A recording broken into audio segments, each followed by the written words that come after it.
Saludos, soy Erika Fontalvo, directora del diario El Heraldo desde Barranquilla. No cabe duda de que la reforma laboral sancionada el miércoles como ley de la República es una caja de Pandora que puede comprometer la estructura de costos del 98% del sector empresarial colombiano, amenazar la generación de nuevos puestos de trabajo e incluso la estabilidad de los actuales empleados formales.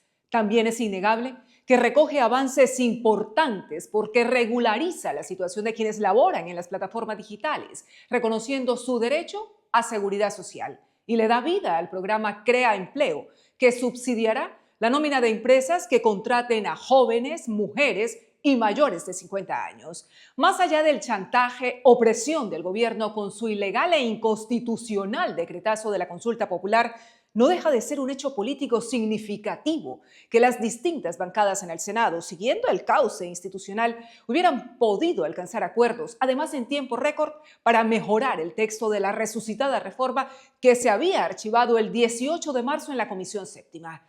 La Laboral 2.0, como se le conoció en su trámite final, terminó con 75 artículos que entrarán en vigor de manera gradual tras su publicación oficial.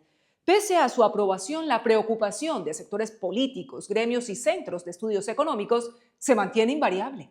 Señalan que los cambios incorporados en la nueva norma, el contrato de trabajo a término indefinido como regla general, la ampliación en 2 horas del recargo nocturno desde las 7 de la noche, el sobrecargo para domingos y festivos del 100% con entrada en vigor escalonada y el reconocimiento de contrato laboral y no de aprendizaje para los estudiantes del SENA, afectarán la sostenibilidad empresarial de las MIPYMES. En el mediano plazo, los costos laborales podrían aumentar entre 6,4% y 8%.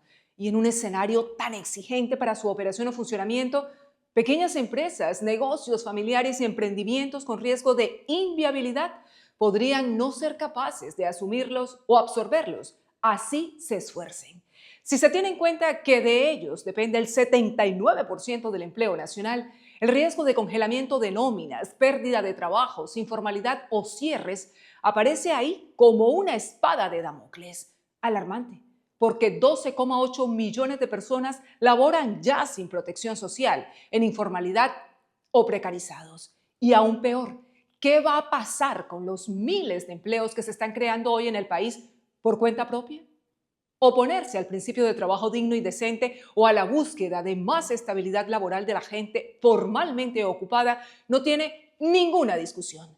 El nuevo pacto laboral acordado en el legislativo por iniciativa del gobierno Petro se centra en ello, pero resulta evidente que la norma no considera a quienes viven del rebusque, a los desocupados de larga duración o a trabajadores estacionarios del comercio, del turismo o del agro.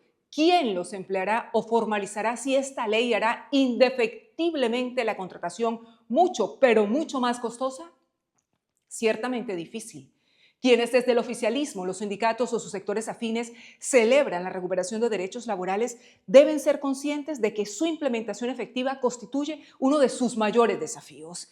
El Ministerio de Trabajo, entidad fiscalizadora de las normas laborales en el país, tiene una reducida capacidad de inspección, vigilancia y control, al igual que de aplicación de multas. De manera que artículos como el que elimina los contratos por prestación de servicios para tareas permanentes en el sector público o el que protege a las empleadas domésticas que tendrán ahora una jornada máxima de 8 horas podrían quedar en letra muerta si no se implementa una pertinente supervisión de los encargados. Se esperaría que el ministro Antonio Sanguino fortalezca el actual sistema de inspección y lo haga realmente preventivo, porque de nada le sirve ensañarse con una empresa que al final se cierra y deja a sus trabajadores en la calle. ¿O cómo van a proceder en el caso de las MIPYMES que no puedan cumplir la norma? Si el gobierno no actúe en consecuencia con mayor inflexión, facilitando ajustes necesarios o habilitando instrumentos compensatorios ante la fragilidad del tejido productivo o la economía popular, lo que se conoce como enanismo empresarial, pues no entendió absolutamente nada sobre la realidad del mercado laboral, sobre todo el de las regiones. Desde El Heraldo, seguimos en contacto.